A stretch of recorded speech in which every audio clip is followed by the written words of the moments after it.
गुरुर्ब्रह्मा गुरुर्विष्णुर् गुरुर्ब्रह्मा गुरुर्विष्णुर् गुरुर्देवो महेश्वरः गुरुर्देवो महेश्वरः गुरुसाक्षात् परब्रह्म गुरुर्साक्षात् परब्रह्म तस्मै श्री गुरवे नमः तस्मै श्री गुरवे नमः। ॐ नमो भगवते वासुदेवाय ॐ नमो भगवते वासुदेवाय ॐ नमो भगवते वासुदेवाय ॐ नमो भगवते वासुदेवाय ॐ नमो भगवते वासुदेवाय वासुदेवाय वासुदेवाय। प्रेम से बोलो श्री कृष्ण भगवान की जय, भोलेनाथ भंडारी की जय। एक बार बोल दो ना राधे राधे। प्यारे मित्रों, भक्तों, श्री हरि सचित्र श्री भागवत सुधा सागर सुख सागर भगवान वेद व्यास कृत श्रीमद् भागवत 12 सखंदों की सरल हिंदी व्याख्या श्लोक सहित प्रस्तुति की जा रही है। आचार्य श्री राजेंद्र कुमार सूर्यवंशी भगवान श्री कृष्ण नारायण के चरणों की धूल, उनका शिष्य भगवान की वाणी अपने मुख द्वारा उनका दिव्य प्रसाद आप तक मैं पहुंचा रहा हूं। कृपया इसे ग्रहण कीजिए। प्रेम से बोलो श्री कृष्ण भगवान की जय। मित्रों, चतुर्थ सखंड का 24वां अध्याय हम आज शुरू करने जा रहे हैं। 23वें अध्याय में हमने आपको पृथु के संपूर्ण कथा का वर्णन किया था। जो पुरुष इस पृथु चरित्र का प्रतिदिन आदर पूर्वक निष्काम भाव से स्मरण और कीर्तन करता है, उसका जिनके चरण संसार सागर को पार करने के लिए नौका के समान है, उन श्री हरि में सुदृढ़ अनुराग हो जाता है। यानी कि यहाँ तक हमने पिछले 23वें अध्याय में आपको कथा का अमृतपान कराया था। अब 24वां अध्याय हम शुरू करने जा रहे हैं। तो प्रेम से बोलो श्री विष्णु भगवान की जय। पृथु की वंश परंपरा और प्रचेताओं को भगवान रुद्र का उपदेश। श्री मैत्री जी कहते हैं, विदुर जी महाराज पृथु के बाद उनके पुत्र परम यशस्वी विजयताश राजा हुए। उनका अपने छोटे भाइयों पर बड़ा स्नेह था, इसलिए उन्होंने चारों को एक एक दिशा का अधिकार सौंप दिया। राजा विजयताश ने हर्यक्ष को पूर्व, ध्रुमकेश को दक्षिण और वृक्क को पश्चिम और द्रविड़ को उत्तर दिशा का राज्य दिया। इनके जो पृथु थे, उनके बाद जो उनके पुत्र 4 थे यशस्वी, बहुत तेजस्वी वो पुरुष थे और बच्चे थे उनके। तो विजयताश राजा, विजयताश उनका सबसे बड़ा पुत्र था। उनके अपने छोटे भाइयों पर यानी कि बड़ा स्नेह था, अपने भाइयों से बहुत प्रेम करता, उनको भी एक एक दिशा, इसलिए उन्होंने चारों को एक एक दिशा का अधिकार सौंप दिया कि भाई इसमें आप संभालिएगा, राज कीजिए, इसमें आप राज कीजिए। बराबर का हकदार उनको बनाया। तो राजा विजेताश्व ने हरियक्ष को, यानी कि हरियक्ष उनका छोटा भाई था, को पूर्व दिशा में और ध्रुमकेश जो थे उनको, उससे छोटे थे, उनको दक्षिण में स्थान दिया। तो वृक जो थे उनको पश्चिम और द्रविड़ को उत्तर दिशा का राज्य दिया। उन्होंने इंद्र से अंतर्ध्यान होने की शक्ति प्राप्त की थी, इसलिए उन्हें अंतर्धान भी कहते थे। उनकी प्रतीका का नाम शिखंडी था। उससे उनके 3 सुपुत्र हुए। उनके नाम पावक, पवमान और सुचि थे।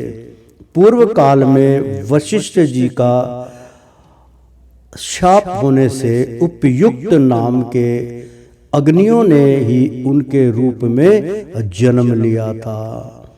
आगे चलकर योग मार्ग से ये फिर अग्नि रूप हो गए।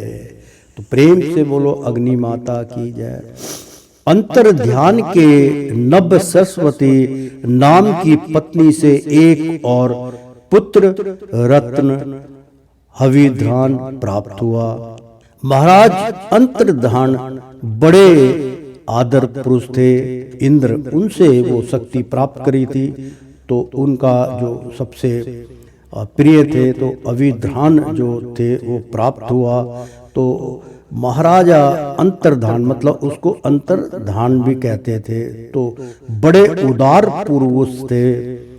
जिस समय इंद्र उनके पिता के अश्वमेघ यज्ञ का घोड़ा हर कर ले गए थे, उन्होंने पता लग जाने पर भी उनका वध नहीं किया था। ये कथा पीछे आप सुन चुके हैं, वर्णन है। तो राजा अंतर्धान ने कर लेना, दंड लेना, देना, जुर्माना वसूल करना आदि कर्तव्यों को बहुत कठोर एवं दूसरों के लिए कष्टदायक समझकर एक दीर्घकालीन यज्ञ में दीक्षित होने के बहाने अपना राजकाज छोड़ दिया। यज्ञ कार्य में लगे रहने पर भी उन आत्मज्ञानी राजा ने भक्त भय भंजन पूर्णतम परमात्मा की आराधना करके सुदृढ़ समाधि के द्वारा भगवान के दिव्य लोक को प्राप्त किया। विदुर जी हविध्रान की पत्नी हविधारिणी ने बहिष्ठ गए शुक्ल, कृष्ण, सत्य और जितवर्त नाम के 6 पुत्र पैदा किए। कुरुश्रेष्ठ विदुर जी इनमें हविध्रान के पुत्र महाभाग बहिष्ठ यज्ञ आदि कर्मकांड और योग अभ्यास में कुशल थे। उन्होंने प्रजापति का पद प्राप्त किया। उन्होंने एक स्थान के बाद दूसरे स्थान में लगातार इतने यज्ञ किए कि यह सारी भूमि पूर्व की ओर अगर भाग करके फैलाए हुए कुशों से पट गई थी। इसी से आगे चलकर वे प्राचीन बही नाम से विख्यात हुई। राजा प्राचीन भाई ने ब्रह्मा जी के कहने से समुद्र की कन्या सदद्रुति से विवाह किया था। सर्वांग सुंदरी किशोरी सत्यद्रुति सुंदर वस्त्रभूषणों से सज धज कर विवाह मंडप में जब भांवर देने के लिए घूमने लगी, तब स्वयं अग्निदेव भी मोहित होकर उसे वैसे ही चाहने लगे जैसे सुकी को चाहा था। नव विवाहित सत्यद्रुति ने अपने नुपुरों की झनकार से ही दिशा विदिशाओं के देवता असुर गंधर्व मुनि सिद्ध मनुष्य और नाग सभी को वश में कर लिया था। सत्यद्रुति के गर्भ से प्राचीन बही के प्रचेता नाम के 10 पुत्र हुए। वे सब बड़े ही धर्म यज्ञ तथा एक से नाम और आचरण वाले थे। जब पिता ने उन्हें संतान उत्पन्न करने का आदेश दिया, तब उन सब ने तपस्या करने के लिए समुद्र में प्रवेश किया। वहां 10,000 वर्ष तक तपस्या करते हुए उन्होंने तप का फल देने वाले श्री हरि की आराधना की। घर से तपस्या करने के लिए जाते समय मार्ग में श्री महादेव जी ने उन्हें दर्शन देकर कृपा पूर्वक जिस तत्व का उपदेश दिया था, उसी का वे एकाग्रता पूर्वक ध्यान, जप और पूजन करते रहे। प्रेम से बोलो श्री कृष्ण भगवान की। अर्थात मित्रों, इसका उच्चारण बहुत आवश्यक है, क्योंकि बहुत गुणक रहस्य है, इसको थोड़ा सा समझना बड़ा ही कठिन है। तो ध्यान से सुनेगा कि प्रचोदन भई नाम से विख्यात हुए। तो राजा प्रचीन भई ने ब्रह्मा जी के कहने से समुद्र की कन्या सत्यद्रुति से विवाह किया था। यानी कि वो बहुत ही शक्तिशाली जो प्राचीन ब्रह्म ने उनका नाम था, तो ब्रह्मा जी के कहने से कि समुद्र की जो कन्या है सत्यद्रुति से विवाह किया था। सर्वांग सुंदरी, बहुत सुंदर किशोरी, यानी कि बहुत मासूम, और तो सत्यद्रुति सुंदर वस्त्राभूषणों से सज धज कर विवाह मंडप में जब भावर देने के लिए घूमने लगी, यानी कि फेरे, भावर का मतलब होता है कि फेरे देना। तो अग्नि के सामने जब फेरे देने के लिए घूमने लगी, तब स्वयं, क्योंकि जब अग्नि प्रचंड होती है तो अग्निदेव प्रचंड होते हैं, अग्निदेव के द्वारा हरि महाराज के दर्शन भी होते हैं, तब स्वयं अग्निदेव भी, मतलब वो इतनी समुद्र की पुत्री इतनी सुंदर, इतनी मासूम थी कि अग्निदेव भी मोहित होकर उसे वैसे ही चाहने लगे जैसे सुकी को चाहता, यानी कि उनकी जो पत्नी थी सुहा, उसको जैसे चाहता उन्होंने, उसी प्रकार से अग्निदेव की पत्नी सुहा थी, तो इसी प्रकार से उसको सुकी को चाहता। तो ऐसे ही उसको उसके ऊपर मोहित होकर उसको वैसे ही चाहने लगे। तो नव विवाहता सत्यद्रुति ने, यानी कि नई नई उसकी शादी हुई थी, सत्यद्रुति समुद्र की पुत्री थी, और अपने नुपुरों की झंकार से ही दिशा विदेशाओं के देवता, यानी कि उसमें जो नुपुर, यानी कि उनकी जो पाजेब थी, उनके जो कंगन थे, उनकी झंकार इतनी मधुर थी, सुंदर थी कि झंकार से ही दिशा विदेशाओं के देवता, मतलब देश विदेश के देवता, असुर, गंधर्व, मुनिवर, सिद्धू पुरुष, सिद्ध मनुष्य और नाग, जो नाग देवता होते हैं, जो मगन हो जाते हैं बीन के ऊपर, जो इच्छाधारी होते हैं, सभी को वश में कर लिया था। सत्यद्रुति के गर्भ से प्राचीन भई के परचेता नाम के 10 पुत्र हुए। वे सब बड़े ही धर्म यज्ञ तथा एक से नाम और आचरण वाले थे। जब पिता ने उन्हें संतान उत्पन्न करने का आदेश दिया, तब उन सब ने तपस्या करने के लिए समुद्र में प्रवेश किया। वहां 10,000 वर्ष तक तपस्या करते हुए उन्होंने तप का फल देने वाले श्री हरि की आराधना की। यानी कि पिता ने विवाह के लिए क्या संतान उत्पन्न करो, तो वो कहने लगे कि अभी नहीं, अभी हम पहले तप करेंगे। तो समुद्र में वो अंदर चले गए, क्योंकि पहले शक्तियाँ हुआ करती थी सब कुछ दमन करके, और वहाँ उन्होंने 10,000 वर्ष तक तपस्या करते हुए उन्होंने तप का फल देने वाले श्री हरि की आराधना की। मतलब भगवान श्री हरि का ही उच्चारण उन्होंने किया। घर से तपस्या करने के लिए जाते समय मार्ग में, यानी कि जब उन्होंने घर पे संकल्प किया और तपस्या के लिए घर से बाहर जाने लगे समुद्र में जाने के लिए। तो मार्ग में श्री महादेव जी यानी कि भोलेनाथ भंडारी उन्हें दर्शन देके कृपा पूर्वक जिस तत्व का उपदेश दिया था उसी का वे एकाग्रता पूर्वक ध्यान जप और पूजन करते रहे। प्रेम से बोलो शिव भगवान की जय।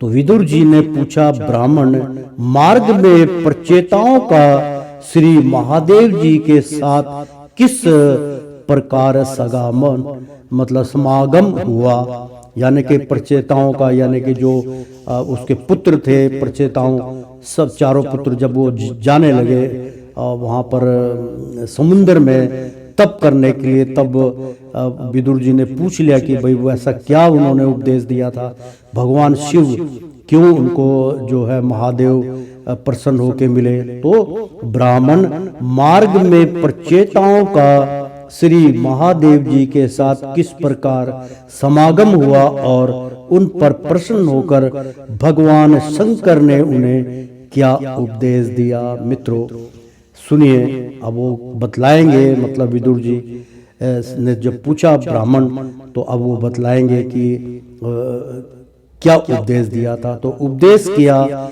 वह सार युक्त बात आप कृपा करके मुझसे कहिए।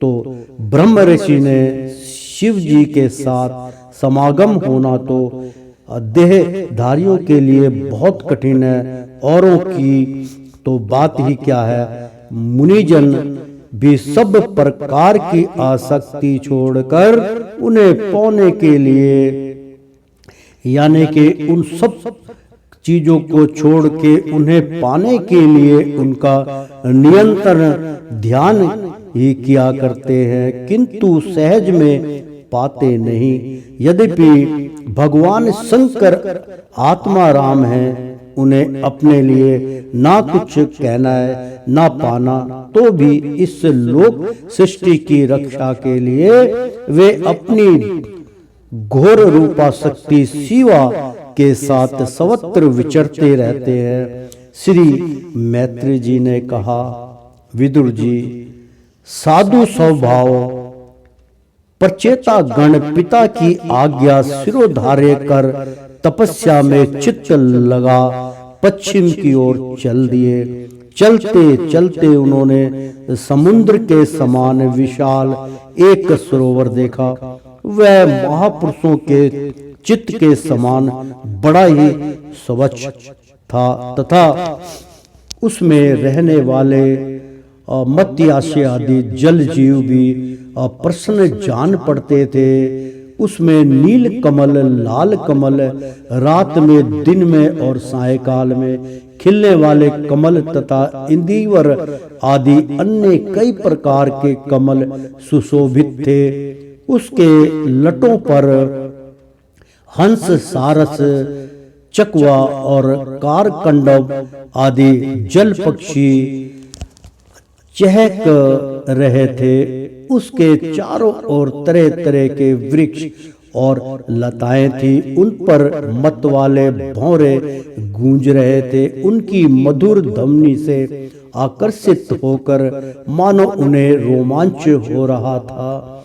कमल कोष के पराग पूजन्य वायु के झंकारों से चारों ओर उड़ रहे थे, मानो वहां कोई उत्सव हो रहा है। वहां मृदंग, पणव आदि बाजों के साथ अनेकों दिव्य राग रागनियों के क्रम से गायन की मधुर ध्वनि सुनकर उन राजकुमारों को बड़ा आश्चर्य हुआ। इतने में ही उन्होंने देखा कि देव भगवान शंकर अपने अनुचरों के सहित उस सरोवर से बाहर आ रहे हैं। उनका शरीर तपी हुई अशुभ स्वर्ण राशि के समान क्रांतिमान है, कंठ नील वर्ण है तथा 3 विशाल नेत्र है। वे अपने भक्तों पर अनुग्रह करने के लिए उद्यत है। अनेकों गंधर्व उनका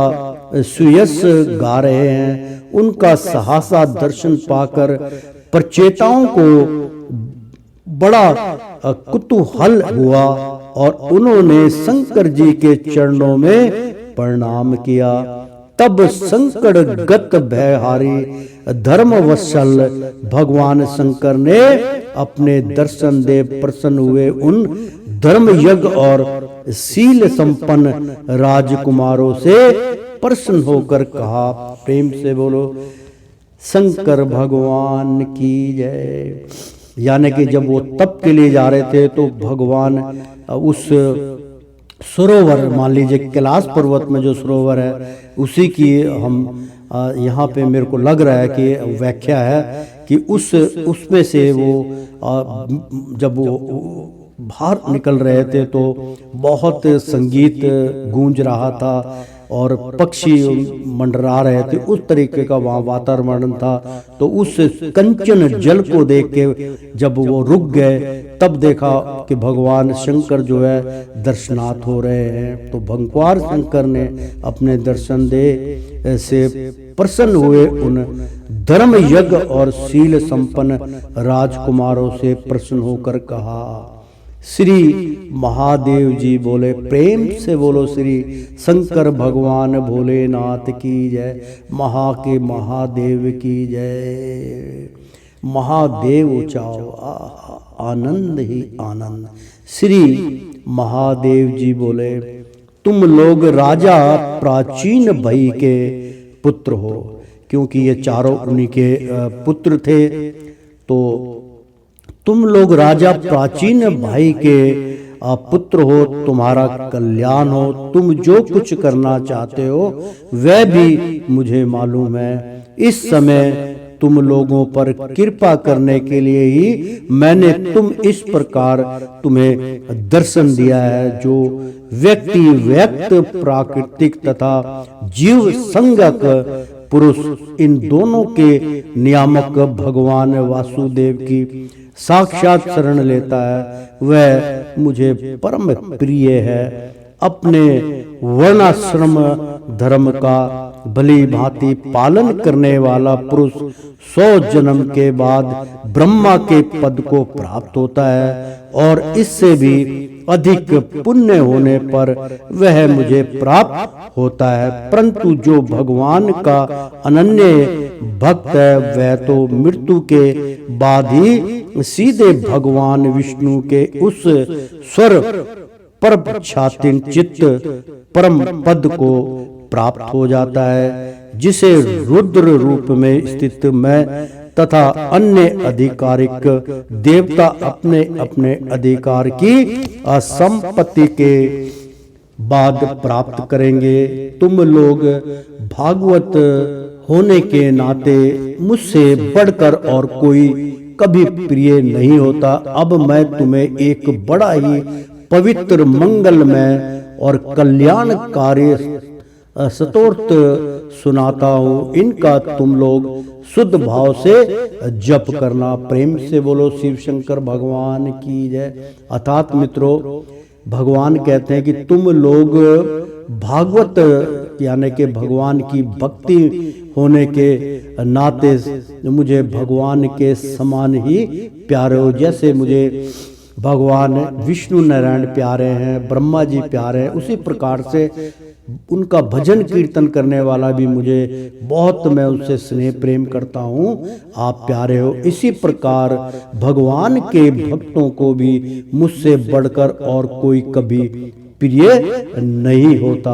अब मैं तुम्हें एक बड़ा ही पवित्र मंगलमय और कल्याणकारी स्तोत्र सुनाता हूँ, वर्णन करूँगा, आपको उसके बारे में बतलाऊंगा। इसका तुम लोग शुद्ध भाव से जप करना। मित्रों, प्रेम से बोलो शंकर भगवान की जय।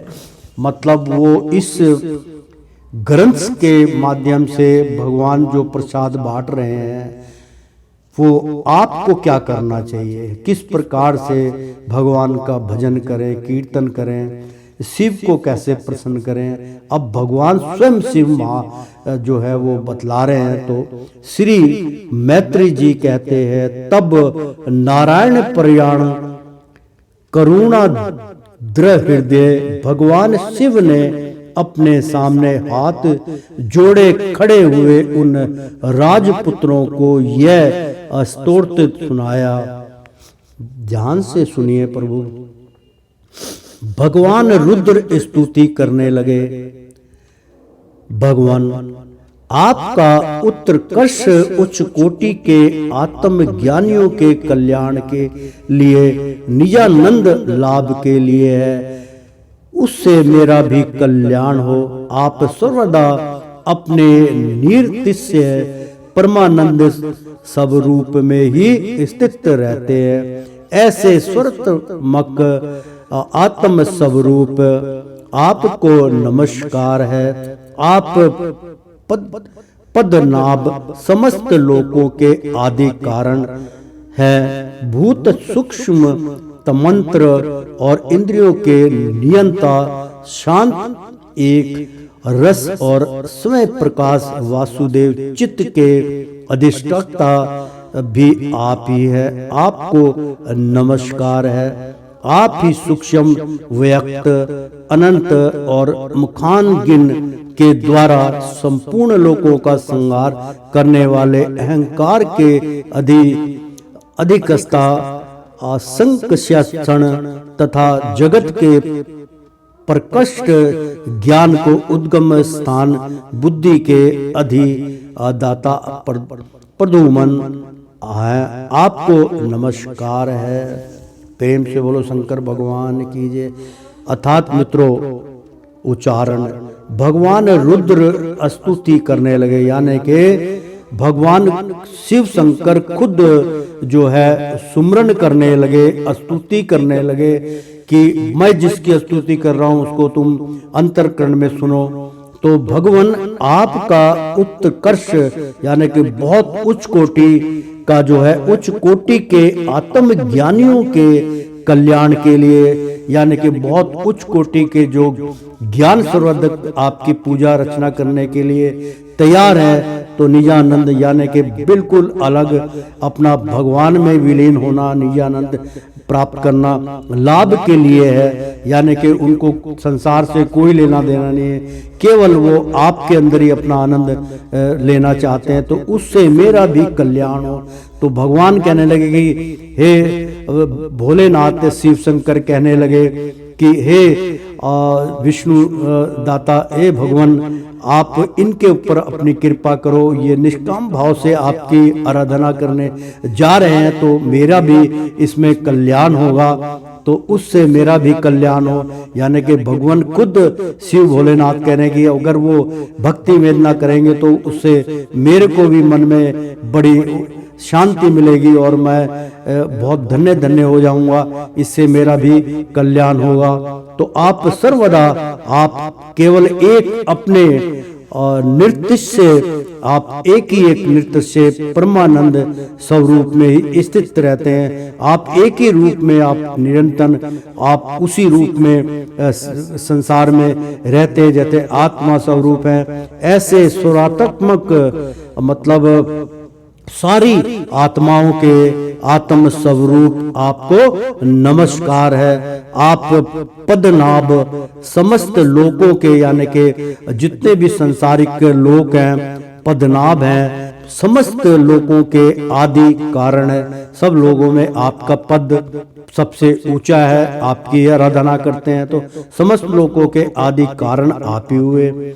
तो भूत सूक्ष्म यानी कि भूतकाल और सूक्ष्म जो देह है उसके भी तन और तंत्र मात्र यानी कि छोटे से एक कण के समान, और इंद्रियों के नियंता यानी कि जो इंद्रियों पे हमेशा एक एक इंद्रियों का नियंता, शांत यानी कि बिल्कुल शांत एक रस, यानी कि बिल्कुल शांत एक ही रस को आप उसमें जोड़ देते हैं और स्वयं प्रकाश यानी कि और उसको प्रकाश देते हैं। वो वासुदेव चित्त के अधिष्ठा भी आप ही है, उसके जो प्रकाश देने वाले, आत्म स्वरूप इंद्रियों को प्रकाश देने वाले भी आप हैं, ज्ञान देने वाले भी आप हैं, एक रस शांत आप ही, स्वर प्रकाश वासुदेव आप ही है, चित्त के अधिष्ठाता भी आप है, सृष्टि के यानी के चित्त के हमारे जो अंदर चिंतन होती है उसमें भी आप विराजमान हैं, उसी के दाता भी आप हैं, तो भी आप ही है। आपको नमस्कार, आपको नमस्कार है। नमस्कार का मतलब होता है कि मैं आपके चरणों में अपने आप को नमन करता हूँ, इसके अलावा और कुछ नहीं करता। तो आप ही सूक्ष्म अव्यक्त हैं, आप ही एक सूक्ष्म प्राणी हैं, आप ही स्थूल है, अव्यक्त है, अनंत और मुखांगिन के द्वारा संपूर्ण लोकों का संहार करने वाले, यानी कि अनंत और मुखांगनी के द्वारा यानी कि अपने मुख के द्वारा ही इस संपूर्ण लोक का आप संहार कर देते हैं, अपने में ही उसको लील जाते हैं, आप निगल जाते हैं। आपका विशाल रूप में इसकी गणना नहीं कर सकता। संहार करने वाले, अहंकार के अधिष्ठा, संकर्षण मतलब उन्हीं के प्रति उनको संकर्षण करते हैं, तथा जगत के प्रकट ज्ञान मतलब बहुत जो ज्ञान प्रकट होते हैं, उद्गम स्थान यानी कि उसके लिए कौन सा स्थान उचित है, बुद्धि के माध्यम से अधिष्ठा प्रधूम आप हैं। आपको नमस्कार है। आप ही इंद्रियों के स्वामी, नस्तक तत्व के यानी कि मन अस्त तत्व के अधिष्ठा भगवान अनिरुद्र है, मन के भी आप ही स्वामी हैं। आपको बार बार नमस्कार है। आप अपने तेज से जगत को व्यापक करने वाले सूर्य देव हैं। आप ही सूर्य देव हैं जो पूरे संसार को प्रकाश देते हैं। पूर्ण होने के कारण आप में वृद्धि और क्षय नहीं होता, आपके अंदर किसी का कोई प्रभाव नहीं पड़ता। आपको नमस्कार है। आप स्वर्ग और मोक्ष के द्वारा तथा नियंत्रण पवित्र हृदय में रहने वाले हैं। आपको नमस्कार है। मतलब आप स्वर्ग यानी कि स्वर्ग और मोक्ष के यानी कि स्वर्ग जाने के लिए मोक्ष के द्वार तथा निरंतर पवित्र बहुत शुद्ध हृदय रहने वाले हैं। आप ही उसके मालिक हैं। आपको नमस्कार है। आप ही स्वर्ण रूप वीर्य से युक्त और चातुहोत्र कर्म के साधन तथा विस्तार करने वाले अग्निदेव हैं। यानी कि आप ही स्वर्ण रूप मतलब आप ही सोने के समान वीर्य से युक्त, आपके अंदर इतनी शक्तिशाली और भरपूर शक्ति आपके अंदर वीर्य से शक्ति से आप युक्त हैं। आपको कोई कमी नहीं है। तो चतुर्होत्र मतलब चारों तरफ कर्म के, और जो आपके कर्म है चारों ओर कर्म के साधन तथा उसके साधन विस्तार करने वाले, यानी कि साधन एक एक छोटे छोटे साधन बताने वाले, उनको विस्तार करने वाले, अलग अलग करने वाले अनेक अग्निदेव हैं। यानी कि अग्निदेव भी आप हैं कि सूर्य जो है वो विस्तार करने वाले, यानी कि अग्निदेव जो सूर्य है वो भी अग्निदेव आप ही हैं, क्योंकि कण कण के अंदर उनका प्रकाश वो पहुंचा देते हैं। आप जरा सा बिल होगा उसके अंदर भी अगर कोई छिप के रेंगने वाला जानवर बैठा तो उसको भी आप अपनी अग्नि का प्रकाश उसको उस तक पहुंचा देते हैं। तो आपको सत सत प्रणाम है। तो आपको नमस्कार है। आप पितर और देवताओं के पोषक यानी कि आप पितर हैं और देवताओं के पोषक सोम है, यानी कि उनके भी आप जो पालन पोषण करने वाले हैं, तथा तीनों वेदों के अधिक ज्ञाता आप हैं। यानी कि जो तीन वेद बतलाए गए उसके भी ज्ञाता आप है। जो तीन वेदों का मतलब होता है कि तीन जो कर्म इंद्रियां हैं, जैसे रजोगुण मतलब जो गुण है, रजोगुण तमोगुण सतोगुण, उन्हीं की तीन वेदों से व्याख्या होती है। तो अधिकता है। हम आपको नमस्कार करते हैं। आप ही समस्त प्राणियों के तृप्त करने वाले सर्वरस जल रूप हैं। यानी कि आप ही समस्त प्राणियों को तृप्त, उनको स्नान करा के बिल्कुल मन तृप्त हो जाता है। उसको करने वाले सब रस माले सारे रसपान आप ही हैं, जल रूप हैं, जल भी आप हैं, आपको नमस्कार है। आप समस्त प्राणियों के देह यानी कि हमारा शरीर, सूक्ष्म देह पृथ्वी और विराट स्वरूप है, मतलब पृथ्वी के समान आप विराट स्वरूप हैं, तथा त्रिलोकी की रक्षा करने वाले मानसिक, अनिंद्रियक और शरीरक शक्ति स्वरूप वायु प्राण आप ही हैं। यानी कि अर्थात मित्रों, आप समस्त प्राणियों के देह यानी कि जो हमारा शरीर है वो भी आप ही है, और पृथ्वी के समान और विराट स्वरूप आप ही है, ये पृथ्वी भी आप हैं, तथा त्रिलोक की रक्षा यानी कि त्रिलोक जो 3 लोक हैं उनकी स्वयं रक्षा आप ही करते हैं, करने वाले मानसिक जो हमारे जो मन के अंदर, जो हमारे दिमाग के अंदर, जो हमारे हृदय में चलता है, मन में चलता है और हमारे ब्रेन में ये चलता है, हमारे दिमाग में चलता है मानसिक, तो इंद्रियक यानी कि उनके अंदर की जो इंद्रियां हैं, और शारीरिक मतलब जो शारीरिक और जो शरीर का अंदर का भाग है, शक्ति स्वरूप उसमें जो शक्तियां हैं, शक्ति स्वरूप वायु के जो है वो प्राण वायु है, वो भी आप ही है।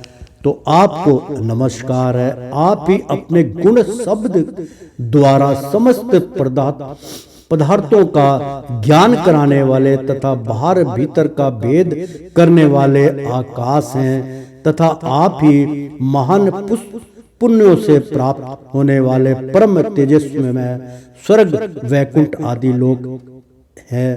तो प्रेम से बोलो विष्णु भगवान की जय, प्रेम से बोलो भोलेनाथ भंडारी की जय। भोले भंडारी इस वक्त आपको किनकी व्याख्या कर रहे हैं?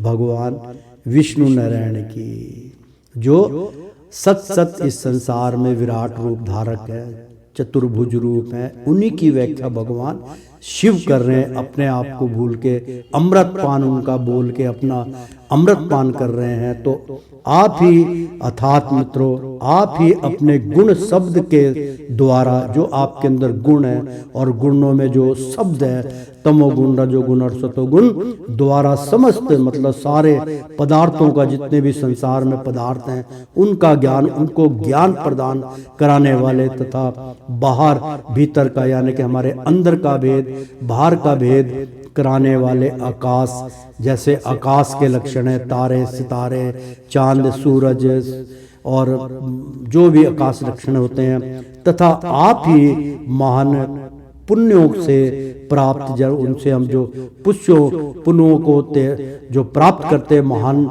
पुण्य जो है वो प्राप्त होने वाले परम तेजस्व में, यानी कि वही आप सबके परम तेजों में, सबको प्रकाश और बहुत तीव्र गति से तेज स्वर्ग वैकुंठ आदि यानी कि इनके भी धाम में वैकुंठ आदि लोक हैं, वो सब कुछ आपके हित में है, आप ही हैं। आपको पुण्य पुण्य नमस्कार है। यानी कि सृष्टि में जो कुछ भी है, वृक्ष भी जो है वो भी स्वरूप आपका है, पृथ्वी भी आप है, आकाश भी आप है, सब कुछ तो आप है, फिर हमारा तो कुछ नहीं ना। तो हम फिर दुनिया की अखंडता में, दुनिया की नाशवान वस्तुओं के पीछे हम क्यों भागे? हम तो आपकी लड़ पकड़ेंगे, आपकी शरणागत में जाएंगे, आपके चरणों का पान करेंगे। तो प्रेम से बोलो विष्णु भगवान की जय। तो पुण्य पुण्य नमस्कार है। तो आप पितृलोक की प्राप्ति कराने वाले, यानी कि जो बहुत बड़े भक्त हो जाते हैं तो उनको भी जो नहीं अगर जन्म होता तो उनको पितृलोक की प्राप्ति करते हैं। तो पितृलोक में भजन कीर्तन और भगवान का भजन ही चलता है पितृलोक में।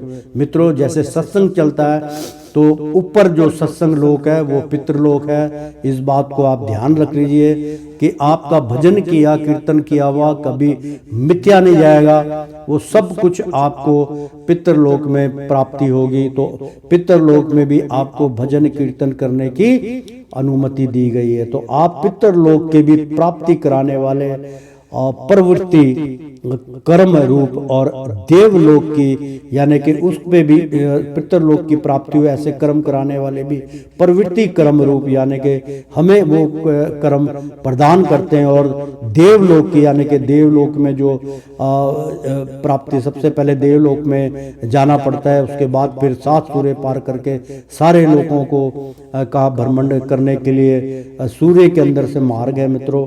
कर्म रूप और देवलोक की प्राप्ति के साधन, उनकी प्राप्ति कैसे होगी, तो निर्वर्ती कर्म रूप यानी कि वो ऐसे कर्म है जो निष्काम भाव के कर्म है रूप है, तथा वो भी आप ही बतलाएंगे। तथा आप ही अधर्म के फल रूप यानी कि जो अधर्म से जुड़े हुए उसके फल प्राप्त होते हैं, दुखदायी मृत्यु है। यानी कि अधर्म के मार्ग पे ले जाने के बाद मृत्यु निश्चित है, तो वो दुखदायी जो हमें सामना करना पड़ता, सबसे दुखदायी उसका जो अधर्म का जो फल है मित्रों, सबसे दुखदायी है कि मृत्यु को अपने आंखों से देखना, एक के बाद एक मृत्यु को जो प्राप्त होते हैं उसका बहुत दुख हमें जो है झेलना पड़ता है। तो उसका कारण होता है अधर्म, तो वो है मृत्यु है। सबसे बड़ा दुख इस संसार में मृत्यु का है।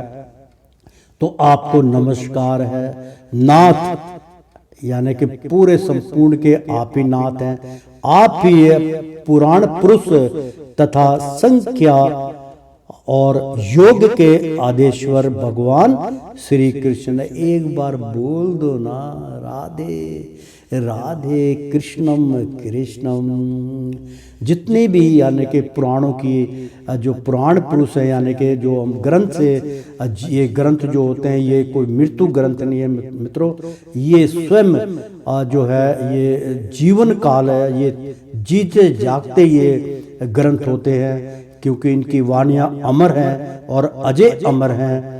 इनके अंदर ही भगवान का वास है, क्योंकि स्वयं उन्होंने जब वो इस संसार से भगवान श्री कृष्ण स्वरूप जाने लगे थे, तो आपने बड़े बड़े संत महापुरुष रोने लगे, अपने इतने नेत्रों से गंगा भाई के वो स्नान करा दिया उनके चरणों को।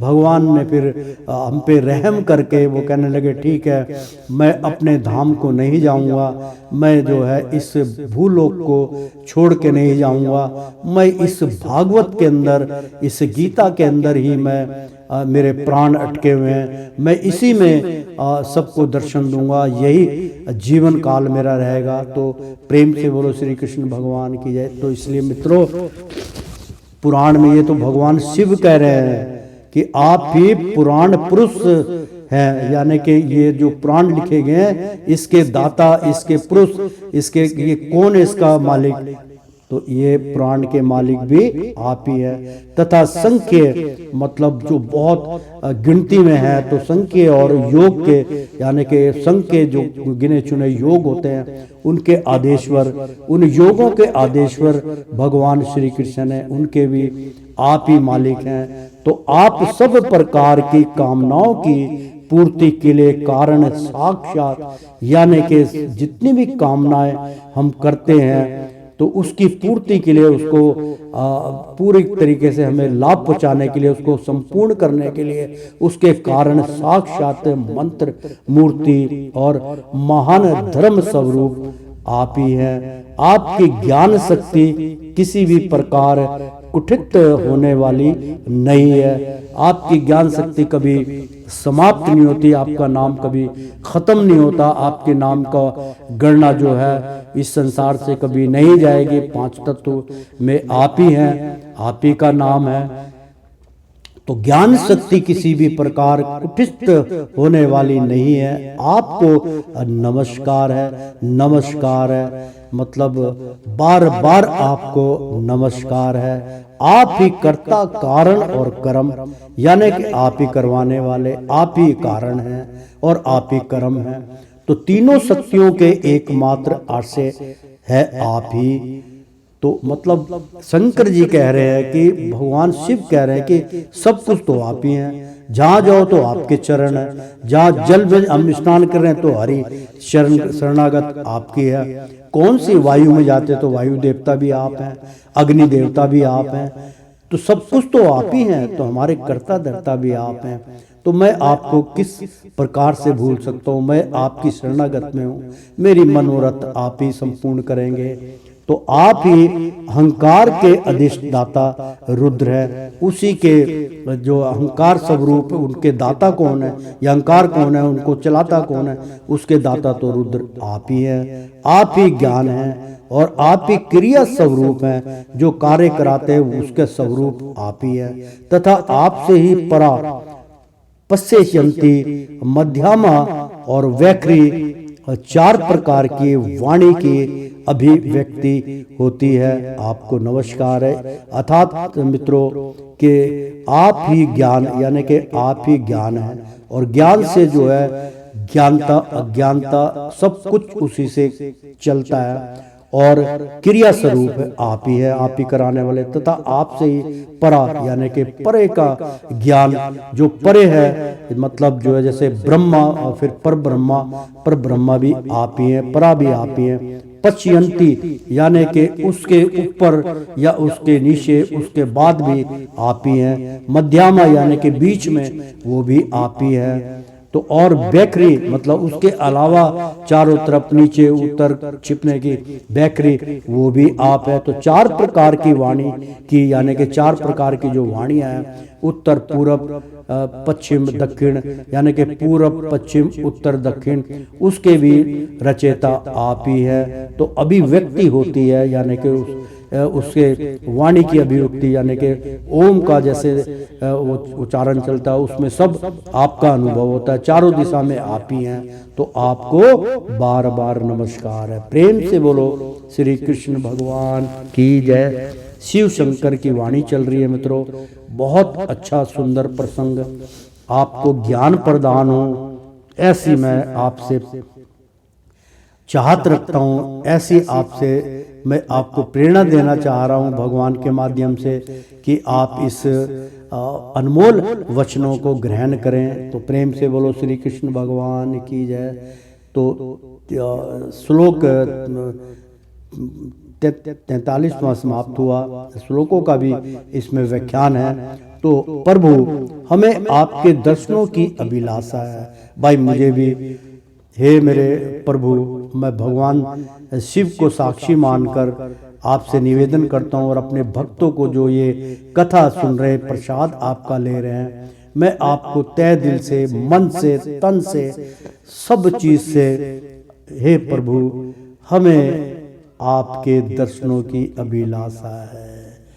आप दर्शनात् होइए। मैं तो संसार के वासियों में पापी भी हूँ, पता नहीं कितने पाप हो जाते हैं। उन सब को क्षमा याचना करके, हे मेरे इष्ट देव, मेरे गुरुदेव, मैं आपकी चरणों की धूल श्री राजेंद्र कुमार सूर्यवंशी आपसे निवेदन करता हूँ, और सुनने वाले जो आपके भक्त जन है सबके लिए एक अभिलाषा रखता हूँ। तो भगवान मेरी नहीं सुने तो भगवान की तो सुन लीजिए। आप स्वयं कह रहे हैं, अब इस वादे से आप मुकरिएगा नहीं प्रभु, कि प्रभु, ये शिव बोल रहे कि प्रभु हमें आपके दर्शनों की अभिलाषा है, हमें आपके दर्शनों की अभिलाषा है, हमें आपके दर्शनों की अभिलाषा है। कृपया हमें दर्शन दीजिएगा। अतः आपके भक्त जन जिसका पूजन करते हैं, और जो आपके नियत जनों को अत्यंत प्रिय है, अपने उस अनूप रूप की आप हमें झांकी कराइए। आहा, क्या प्रसंग चल रहा है मित्रों। आपका वह रूप अपने गुणों से समस्त इंद्रियों को तृप्त करने वाला है।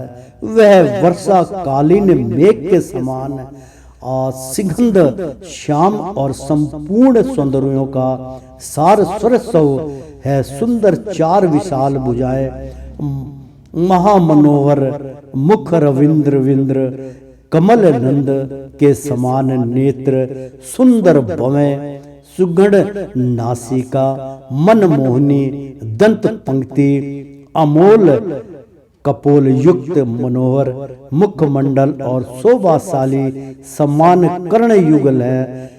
प्रेम से बोलो श्री कृष्ण भगवान की जय। मतलब भगवान शिव उनका रूप बतला रहे हैं, जो चतुर्भुज रूप है उनकी यहाँ पे भगवान दर्शन देने की हमारी सिफारिश लगा रहे हैं। भगवान स्वयं शंकर भगवान जो है वो विष्णु से सिफारिश कर रहे हैं कि आप चतुर्भुज दर्शन दीजिए हमारे भक्तों को।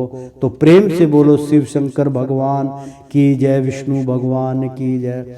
तो वो जो मुखमंडल और शोभाशाली समान कर्ण युगल हैं, तो प्रतिपूर्ण उन्मुक्त आस्य तिरछी चितवन काली काली घुंघराली अलकें कमल कुसुम की केसर के समान फहराता हुआ पीताम्बर झिलमिलाते हुए कुंडल चमचमाते हुए मुकुट और कंगन हार निपुर यानी के पाजेब और मेखला आदि विचित्र आभूषण तथा मेखला होता है जो मुकुट की बात कर रहे हैं, तो मेखला मुकुट आदि विचित्र आभूषण तथा शंख चक्र गदा पद वनमाला यानी कि वन माला जो होती है वो मित्रों हम तो ये कहेंगे कि वनमाला दो प्रकार की जो हिमालय में उत्पत्त होती थी। एक तो जो आप देखते हैं कि जो तुलसी जो है वो बहुत प्रिय है, तो तुलसी की माला भी वनमाला कहलाती है, और रुदास की माला भी वनमाला कहलाती है, और अशोक के जो पत्तों की माला होती है वो भी वनमाला कहलाती है। तो और कौस्तुभम बम्बनी के कारण उसकी अपूर्ण शोभा है। तो कौस्तुभ वो खुशबू से इतनी कस्तूरी की खुशबू देने वाली तो मणि के समान होती है, तो कारण उसी का अपूर्ण यानी कि संपूर्ण उसका शोभा है। तो बहुत सुंदर है, उसके सिंह के समान स्थूल कंधे हैं, जैसे शेरों के कंधे होते हैं स्थूल, ऐसे उनके भगवान के कंधे हैं, जिन पर हार केयूर एवं कुंडल आदि की क्रांति यानी कि उनपे जो भी गहने शस्त्र वस्त्र है वो बहुत सुशोभित होते हैं, बहुत सस्ते हैं, तो झिलमिलानी रहती है तथा कौस्तुभ मणि की क्रांति से सुशोभित मनोहर गिरवा है। उसका समयम यानी कि श्याममल वक्ष स्थल श्री वस्त्र चिन्ह के रूप में लक्ष्मी जी का नित्य निवास होने के कारण कसौटी की शोभा को भी मात करता है। उसका त्रिवली से सुशोभित पीपल के पत्ते के समान सुडोल उधर श्वास के आने जाने से हिलता हुआ बड़ा ही मनोहर जान पड़ता है। उसमें जो भंवर के समान चक्रदार नाभि है वह इतनी गहरी है कि उससे उत्पन्न हुआ यह विश्व मानो फिर उसी में लीन होना चाहता है। श्याम वर्ण कटी भाग में पीताम्बर और स्वर्ण की मेखला शोभायमान है। समान और सुंदर चरण पिंडली जांग और घुटनों के कारण आपका दिव्य विग्रह बड़ा ही सुपड़ जान पड़ता है, यानी कि बहुत सुंदर और सुगढ़ जान पड़ता है। आपके चरण कणमों की शोभा शरद ऋतु के कमल दल की क्रांति का भी तिरस्कार करती है। उनके नखूनों से जो प्रकाश निकलता है वह जीवों के यानी कि जो उनकी सूर्य देव के समान है, उनके जो किरणें निकलती हैं वो चरण में से नखून जो है आपके उनमें से निकलती है, तो प्रकाश निकलता है वह जीवों के हृदय धानकार को तत्काल नष्ट कर देता है।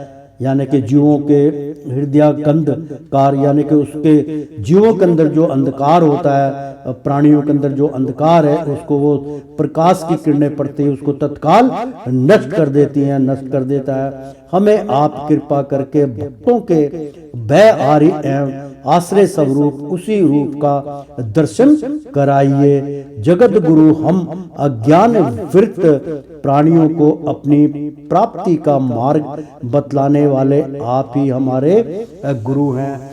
मतलब उसी रूप के भगवान ने हमारी सिफारिश की है कि चतुर्भुज रूप जो है पूरे संपूर्ण ज्ञानों के जो है कीमती आभूषणों के सहित हमें उनके दर्शन होने चाहिए, हमारे भक्तों को दर्शन होने चाहिए।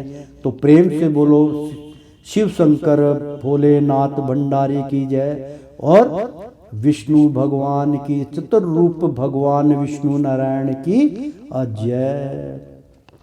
तो प्रभु चित्त सुधि के अभिलाषा रहने वाले पुरुषों को आपके इस रूप का नियंत्रण ध्यान करना चाहिए। इसकी भक्ति ही स्वर धर्म का पालन करने वाले पुरुष को अभय करने वाली है। तो प्रेम से बोलो शिव शंकर भगवान की जय। मित्रों, यहाँ पर उन्होंने जो समुद्र में वो राजकुमार जो भक्ति के लिए दृढ़ संकल्प लेके जा रहे थे, तो वो जो है उनके लिए वो उपदेश जो है यहाँ पर दे रहे हैं। वो कह रहे हैं भोलेनाथ भंडारी कि आपको किसका ध्यान करना चाहिए।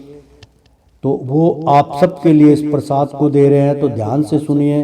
प्रभु चित्त शुद्धि की, यानी कि जो अब हमारा चिंतन शुद्ध हो जाता है तो उसकी चित्त शुद्धि की, कि हमारा जो अंतर्करण उसको बिल्कुल शुद्ध कर दीजिए। उसकी अभिलाषा रखने वाले पुरुष को, यानी कि जो ऐसी अभिलाषा शुद्धिकरण चित्त को शुद्ध रखने की अभिलाषा रखते, उन पुरुष को आपके इस रूप का नियंत्रण ध्यान करना चाहिए। ऐसे व्यक्ति को इसकी भक्ति की स्वर धर्म का, यानी कि नियंत्रण ध्यान करना चाहिए। कौन से रूप की, उसकी व्याख्या कर रहे हैं। इसकी भक्ति ही स्वर धर्म का पालन करने वाले पुरुष को अभय कराने वाली है, यानी कि वही रूप के दर्शन आप हमें दीजिए, उसी रूप का आप स्मरण करिए, उसी रूप को आप ध्यान में लाइए। तो स्वर्ग जैसे कि जय श्री कृष्णा, तो कृष्ण का जो ये रूप है उसको अपने ध्यान में लाइए, त्रिकुटी में लाइए और फिर उनकी आराधना कीजिए। तो स्वर्ग का शासन करने वाला इंद्र भी आपको ही पाना चाहता है, तथा विशुद्ध आत्मज्ञानियों की गति भी आप ही हैं। इस प्रकार आप सभी देहधारियों के लिए अत्यंत दुर्लभ हैं। केवल भक्तिमान पुरुष ही आपको पा सकते हैं और सत्य पुरुषों के लिए भी दुर्लभ अनन्य भक्ति से भगवान को प्रसन्न करके, जिनकी प्रसन्नता किसी अन्य साधन से दुर्साध्य है, यानी कि जो ऐसे भी साधन है जिसके अर्थात मित्रों की सत्य पुरुषों के लिए भी दुर्लभ अनन्य भक्ति से भगवान को प्रसन्न करके, जिनकी प्रसन्नता किसी अन्य साधन से दुसाध्य है, यानी कि उनसे बहुत दूर है। ऐसा कौन होगा जो उनके चरण तल के अतिरिक्त और कुछ चाहेगा।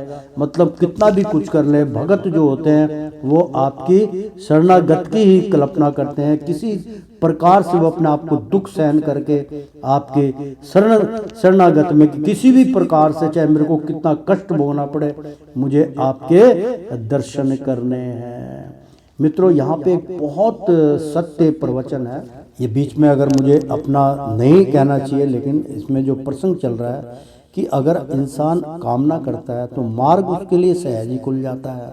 आप उस दर्शन को कर सकते हैं। तो आप अटल विश्वास कीजिए कि मैंने तो भगवान की शरणागत को प्राप्त करना है, उनके दर्शन करने, तो आपको अवश्य दर्शन होंगे।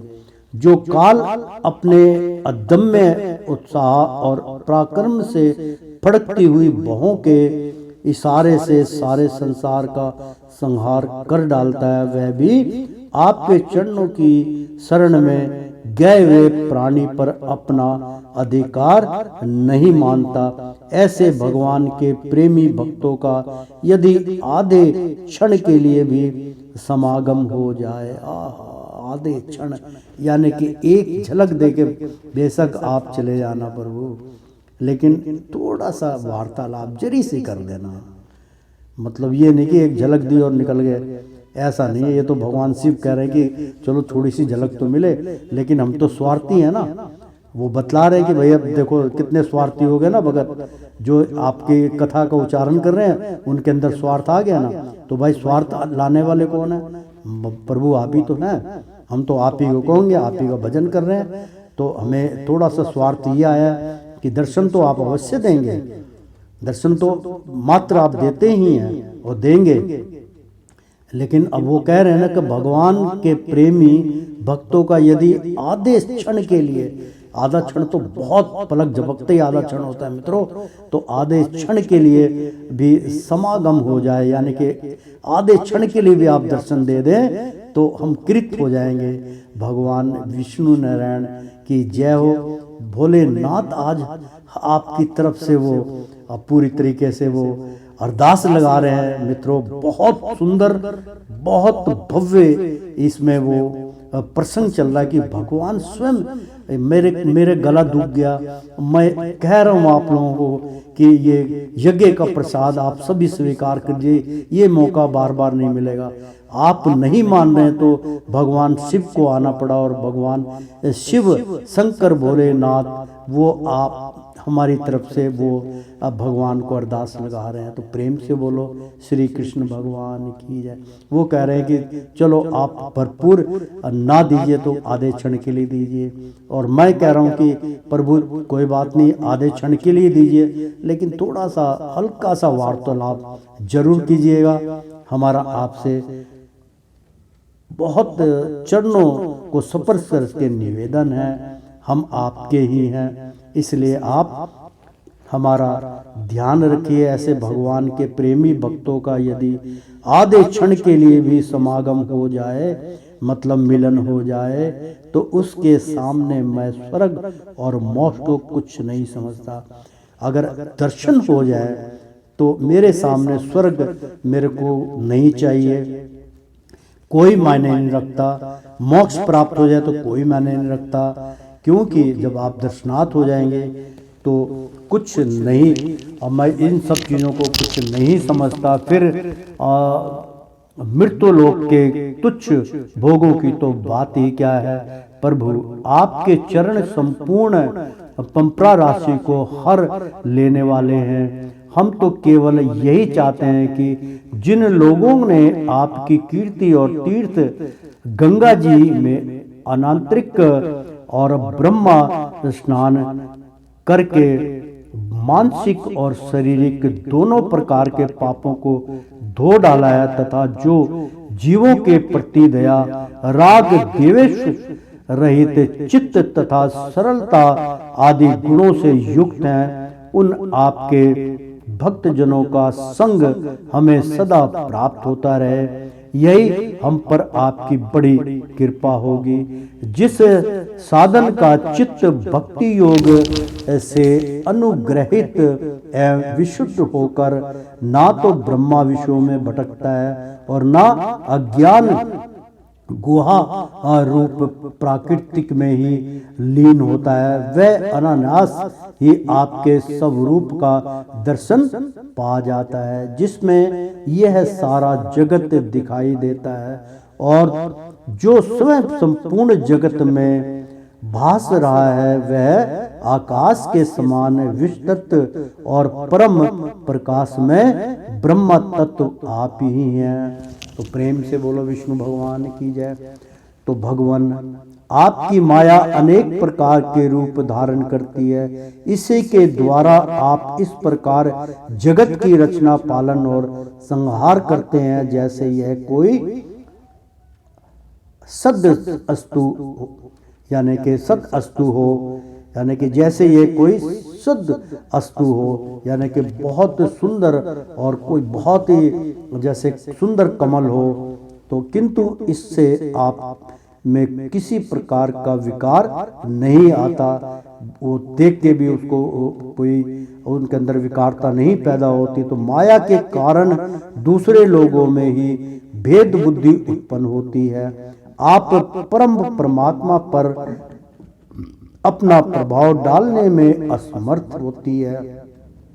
आपको तो इस परम स्वतंत्र ही समझते हैं। आपका स्वरूप पंचभूत इंद्रियां और अंतरकरण के प्रेरक रूप से उपलक्षित होता है। जो कर्म योगी पुरुष सिद्धि प्राप्त करने के लिए तरह तरह के कर्मों द्वारा आपके इस सगुण साकार स्वरूप का श्रद्धा पूर्वक भली भांति पूजन करते हैं, वे ही वेद और शास्त्रों के सच्चे असमग्र हैं।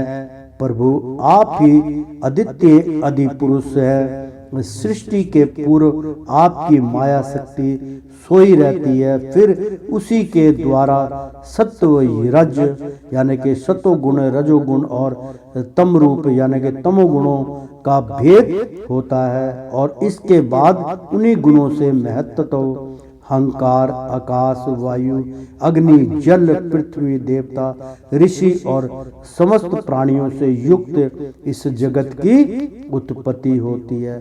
फिर आप अपनी ही माया शक्ति से रचे हुए इन जरायुज, अखंड दवे जज और उद्भिज वेद से 4 प्रकार के शरीर में अंश रूप से प्रवेश कर जाते हैं और जिस प्रकार मधुमक्खियां अपने ही उत्पन्न किए हुए मधु का स्वादन करती हैं, उसी प्रकार वह आपका अंश उन शरीर में रहकर इंद्रियों के द्वारा इन तुच्छ विषयों को भोगता है। आपके उस अंश को ही पुरुष या जीव कहते हैं।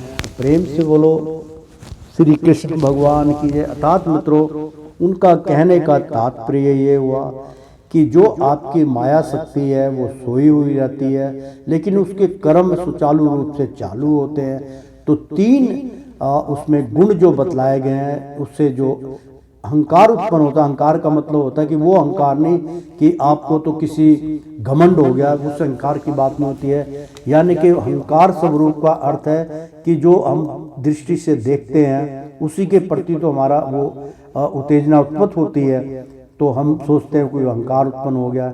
तो 5 तत्व की वो बात करते हैं और ये सृष्टि को चालन पालन की बात करते हैं। अगर तीनों गुण हमारे अंदर विराजमान है तो वो उसके अंदर एक जो तमोगुण होता है और जो 3 गुण होते हैं, सतोगुण, तमोगुण और रजोगुण। तो तमोगुण और रजोगुण दोनों जो है वो गृहस्थ आश्रम की ओर आपको प्रेरित करते हैं। केवल एक सतोगुण है जो भगवान की ओर ले जाता है। फिर वो दोनों जो है वो सतगुण के ऊपर हैवी हो जाते हैं, फिर हमें उस कर्म से जोड़ देते हैं जिस कर्म से जो संसार चलता है। तो प्रेम से बोलो श्री कृष्ण भगवान की जय।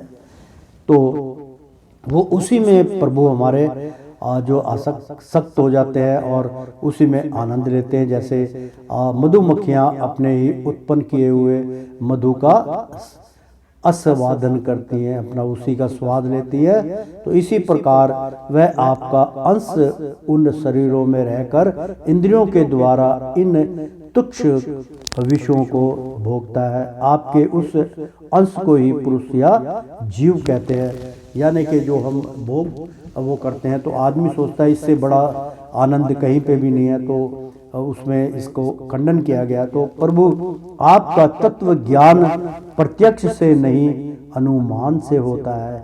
यानी कि आपका तत्व ज्ञान है जो बहुत बारीकी ज्ञान है, वो प्रत्यक्ष वो अनुभव करने से ही प्राप्त होता है। तो अनुमान से लगाया है तो कि प्रभु आपका तत्व ज्ञान है प्रत्यक्ष से नहीं, यानी कि उसको प्रत्यक्ष कि भाई मेरे को तो दर्शन होंगे तब मैं मानूंगा, तब मेरे मुंह में रोटी अपने आप जाएगी तब मैं मानूंगा। तो वो बारीकी से बारीकी जो ज्ञान है उसको प्रत्यक्ष ना करिए, उसको प्रमाण की जरूरत नहीं होती। तो अनुमान से होता है। अनुमान लगाइए कि क्या प्रभु तक हम पहुंच सकते हैं, बिल्कुल पहुंच सकते हैं।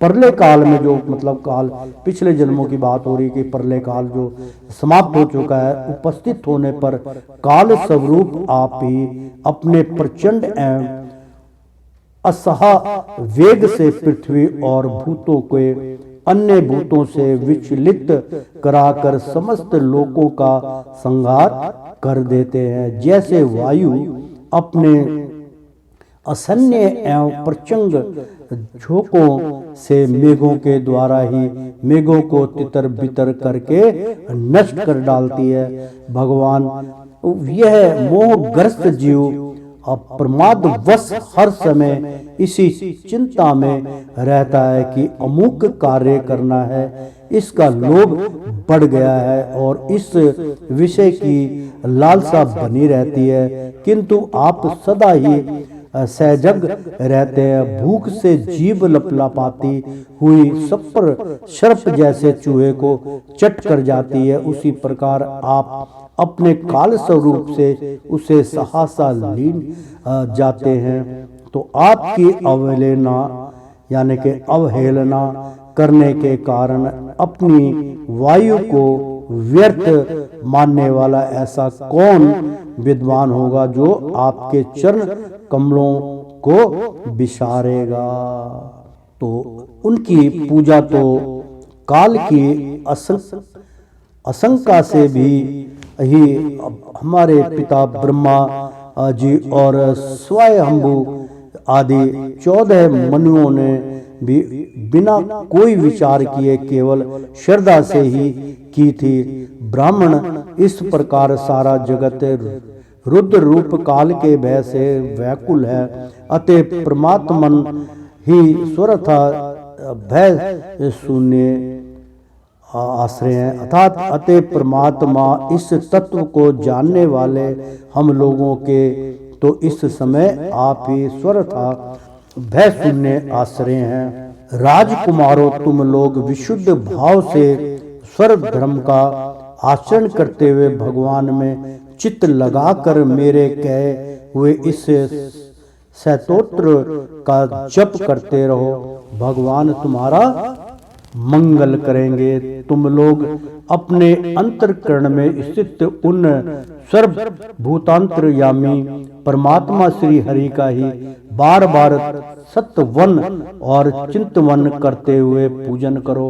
मैंने तुम्हें यह योग देश नाम का स्तोत्र सुनाया है, तुम लोग इसे मन से धारण कर मुनिव्रत का आचरण करते हुए इसका एकाग्रता से आदर पूर्वक अभ्यास करो। यह स्तोत्र पूरे काल में जगदीश्वरता के इच्छुक प्रजापतियों के पति भगवान ब्रह्मा जी ने प्रजा उत्पन्न करने की इच्छा वाले हम भृगु आदि जो मुनि थे अपने पुत्रों को सुनाया था। जब हम प्रजापतियों को प्रजा का विस्तार करने की आशा और आज्ञा हुई, तब इसी के द्वारा हमने अपना अज्ञान निवृत्त करके अनेक प्रकार की प्रजा उत्पन्न की थी।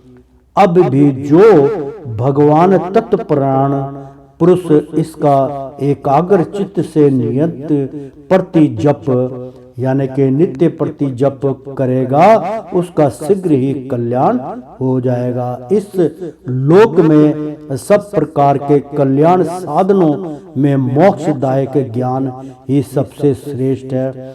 ज्ञान नौका पर चढ़ा हुआ पुरुष अनायास ही इस दुस्तर संसार सागर को पार कर लेता है। यद्यपि भगवान की आराधना बहुत कठिन है, किंतु मेरे कहे हुए इस स्तोत्र का जो श्रद्धा पूर्वक पाठ करेगा वह सुगमता से ही उनकी प्रसन्नता प्राप्त कर लेगा। भगवान ही संपूर्ण कल्याण साधनों के एकमात्र प्यारे प्राप्त हुए हैं। अतः मेरे गाए हुए इस स्तोत्र के गान से उन्हें प्रसन्न करके वह स्थित रचित होकर उनसे जो कुछ चाहेगा प्राप्त कर लेगा। जो पुरुष उस काल में उठकर यानी उस काल में भोर समय में जो उषा काल होता है उसमें उठकर इसे श्रद्धा पूर्वक हाथ जोड़कर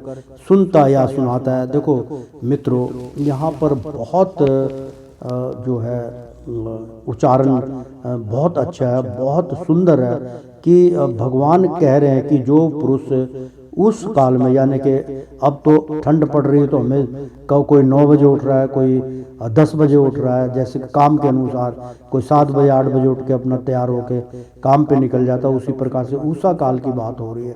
मित्रों, उषा काल में क्या होता है कि उषा काल में उठ के बिल्कुल सुनसान होता है। आपको भगवान का भजन करने में कोई डिस्टर्ब नहीं होंगे, आप उसको क्या कह सकते, कोई उसमें रुकावट नहीं आएगी। इसलिए उषा काल का इसमें वर्णन किया गया। उस टाइम पे भगवान का उदय काल होता है, यानी कि सूर्य निकलने का समय होता है, सूर्य उदय हो रहे होते हैं, तो उनका भजन कीर्तन मतलब उदय काल में चल रहा होता है। बाकी लोकों में उनका कीर्तन जो है वो चल रहा होता है 14 लोकों में। तो उसी की उषा काल में उठकर इसे श्रद्धा पूर्वक हाथ जोड़कर सुनता या सुनाता है। मतलब भगवान का भजन करें, भगवान की स्तुति करें, भगवान का प्रेरणा करें, तो वह सब प्रकार के कर्म बंधनों से मुक्त हो जाता है। राजकुमारों, मैंने तुम्हें जो यह परम पुरुष परमात्मा का स्तोत्र सुनाया है, यानी कि उनका वर्णन किया, उनका निचोड़ बतलाया, तो इसे एकाग्र चित्त होकर, यानी कि एकाग्र प्रचित्त से जपते हुए तुम महान तपस्या करो।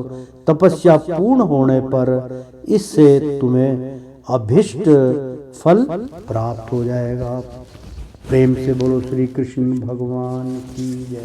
तो मित्रों, श्रीमन नारायण नारायण हरि हरि, ओ तेरी लीला सबसे न्यारी न्यारी, बोलो हरि हरि। ओ श्रीमन नारायण नारायण हरि हरि। प्रेम से बोलो श्री कृष्ण भगवान की जय। विष्णु नारायण की जय, चतुर्भुज महाराज की जय। और प्रेम से बोलो शिव शंकर भोलेनाथ की जय। आज आपने इस प्रसंग में, अनमोल प्रसंग में, भगवान शिव की मुख द्वारा वाणी सुनी। तो एक बार बोल दो ना, राधे राधे कृष्णम कृष्णम। मित्रों, राधे राधे का जो जप होता है, तो राधे राधे जो है वो भगवान श्री कृष्ण का ही नाम है, उन्हीं का नाम है।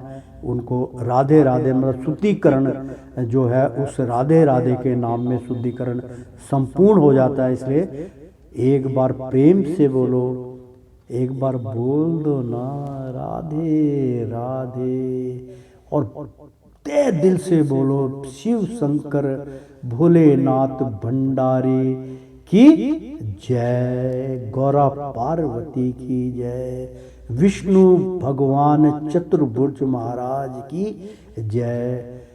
मित्रों, दर्शन की अभिलाषा संपूर्ण हो। प्रेम से बोलो श्री कृष्ण भगवान की जय।